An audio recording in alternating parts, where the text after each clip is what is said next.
ఈ ఇన్సిడెంట్ మీద మీ కామెంట్ ఏంటి సార్?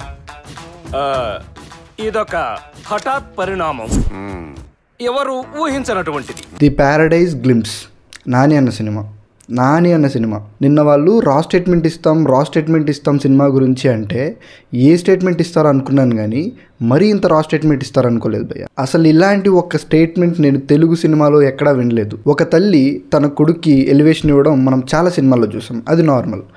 ఒక తల్లి తన కొడుక్కి ఆ మాటతో ఎలివేషన్ ఇవ్వడం ఏంటి, ఇది ఎక్కడి మాస్? మైండ్ బ్లాక్ భయ్య నాకు ఈ గ్లింప్స్ చూస్తున్నప్పుడు.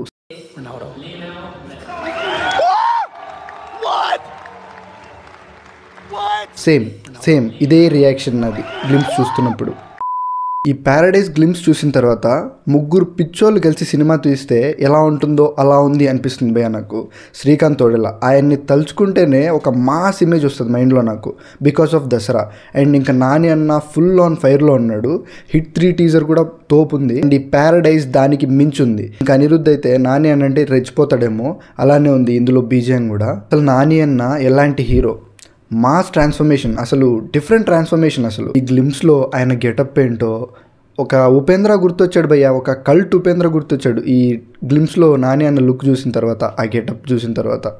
సినిమాకి గెటప్ మార్చుకుంటూ వేరియేషన్స్ ఇస్తూ ప్లస్ కంటెంట్ని కూడా బాగా తీసుకొస్తున్నాడు. ఓడిలా అన్న నీకు ఈ కాకుల ఫ్యాంటసీ ఏంటి? దసరా మూవీలో కూడా కాకుల రెఫరెన్స్ ఉంటుంది భయ్య. అసలు ఇంకొన్ని రోజులుంటే కాకుల్ని నేషనల్ బర్డ్ చేసేలా ఉన్నాడు ఈయన. అసలు ఆ మాటని ఎలా వాడాలనిపించింది సార్? నాకు ఈ ఆలోచన ఎందుకు వచ్చిందని అడిగే బదులు మీకెందుకు రాలేదని సిగ్గుపడండి. యాక్చువల్లీ ఈ గ్లింప్స్ చూస్తున్నప్పుడు నార్మల్గానే ఉంది, ఒక డిఫరెంట్ స్టోరీ అనే ఒక ఫీలింగ్ వచ్చింది తప్ప గ్లింప్స్ చూస్తున్నప్పుడు ఆ మాట వస్తుందని అస్సలు అనుకోలేదు భయ్య. ఆ కాకుల్ని ఒక్కటి చేసిన ఒక వీరుడి కథ అంటుంది, నార్మలే కదా అనుకున్నా. కానీ ఆ కాకుల్ని ఒక్కటి చేసిన ఒక బీప్ కథ అంటుంది అనుకోలేదు. ఇలాంటి ఒక ఎలివేషన్ తెలుగు సినిమాలో ఫస్ట్ టైం చూస్తున్నాను నేనైతే. యాక్చువల్లీ ఆ మాటని ఈ సినిమాలో వాడడం ఫస్ట్ టైం ఏం కాదు భయ్య. రంగస్థలం మూవీలో ఆ సేమ్ వర్డ్ ఉంటుంది. అండ్ మీరు నన్ను తిట్టను అంటే ఇంకో మూవీలో కూడా ఉంది, చెప్తాను, చెప్పు. Game changer. అండ్ కొంతమందికి వచ్చే డౌట్ ఏంటంటే రా అని చెప్పి మరీ పీక్స్కి వెళ్ళిపోతున్నారు.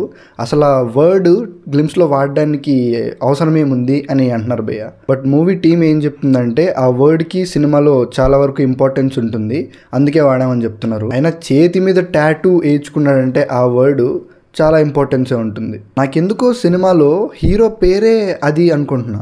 ఒకవేళ అది అయితే ప్రతిసారి హీరోని పిలిచినప్పుడు బీప్ వేయాల్సి వస్తుంది థియేటర్లో. భయ్యా ప్యారడైజ్ ది ఇంగ్లీష్ గ్లింప్స్ చూడండి, అది కూడా తోపుంది. వాయిస్ ఓవర్ నాని అన్న గెటప్, ఆ 2 జడలు ఏంటో, హీరో అని రాసుకోవడం ఏంటో, ఆ కత్తి ఏంటో, గన్ ఏంటో నాకేం అర్థం కావట్లేదు భయ్య. ఒక ఉపేంద్రాన్ని చూసినట్టు అనిపిస్తుంది ఈ లుక్లో ఆయన చూస్తుంటే. మూవీ వచ్చే వరకు ఇంకా 1 year టైం ఉంది. March 26, 2026లో వస్తుంది సినిమా. ఆ లోపల ఏదైనా కంటెంట్ వస్తే మనం ఫిక్స్ అవ్వచ్చు భయ్య. That's it guys. Me opinion ఏంటి ఈ గ్లింప్స్ మీద? కామెంట్ చేయండి. I will meet you with another video. By.